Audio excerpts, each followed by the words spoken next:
de mutation en tant que telle du marché. En tout cas, à ce jour, c'est peut-être un peu trop tôt. Alors, le gros morceau, Maëlle Bernier, maintenant, c'est le volet bancaire, hein, le crédit immobilier, parce que là, quand même, on a des chiffres qui sont assez parlants.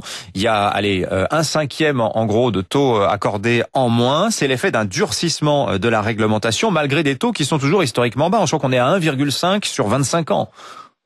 C'est ça. Alors effectivement, c'est ça. Les taux d'intérêt, ils sont globalement stables. Ils ont un petit peu monté pendant le Covid. Ils sont à nouveau stables. On est sur des fourchettes entre 1,30 et 1,5.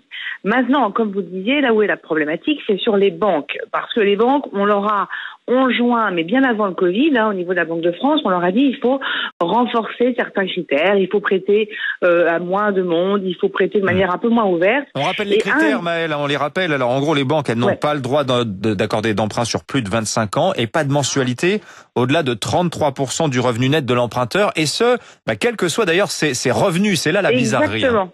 C'est là. Alors en fait, c'est le dernier critère, ce qu'on appelle le 33% d'endettement. Pour expliquer, vous gagnez 3 000 euros, ça veut dire que vous pouvez rembourser 1 000 euros maxi.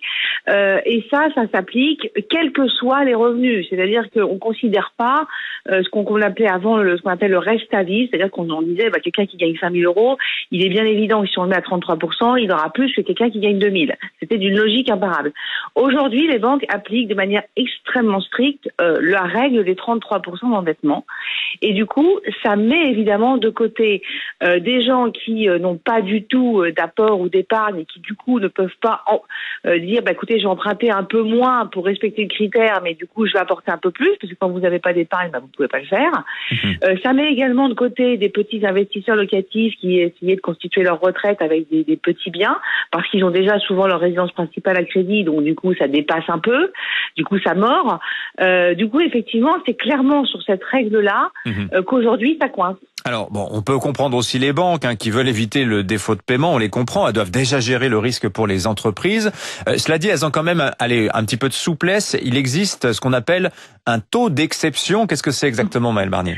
Alors en fait, on a demandé aux banques effectivement donc de respecter ces critères, mais on a dit elles peuvent déroger à hauteur de 15% de leur dossier financé. Et puis sur ces 15%, c'est compliqué. Il faut que 75% soient réservés aux primo-accédants, c'est-à-dire à ceux qui achètent pour la première fois. La réalité, c'est que dans nos chiffres, ce qu'on constate nous depuis on a sorti des chiffres là très clairs, on a aujourd'hui plus d'un tiers des demandeurs, des foyers qui demandent des crédits immobiliers, qui ont plus de 33% d'endettement. Or, on en finance ensuite à plus de 33% d'endettement que un petit peu moins de 17%. Alors ce 17%, il est intéressant parce que ça veut dire que non seulement il est évidemment inférieur à notre tiers de demandeurs, mais il est supérieur à la marge qui est accordée aux banques. Ça veut dire que déjà les banques elles-mêmes sont obligées un peu de dépasser, parce que sinon on sera encore plus bloqué qu'on est aujourd'hui. Ouais, on voit que l'équation est complexe, parce que les banques, il faut qu'elles fassent du volume pour compenser la faiblesse des taux, mais il y a quand même ces règles contraintes. Je rappelle que c'est le HCSF, le Haut Comité à la stabilité financière, qui impose ces règles aux banques. Vous appelez, j'imagine, chez Meilleur Taux, du coup, un desserrement de ce taux d'exception, c'est cela ? Écoutez, oui, c'est clair. Ce qui est vrai, c'est que les banques ont toujours été très prudentes en France. On ne demande pas à faire n'importe quoi, surtout en ce moment. Il y a des critères de prudence que les banques respectent, notamment sur le chômage et la solvabilité des emprunteurs dans les mois qui viennent. Ça, c'est logique.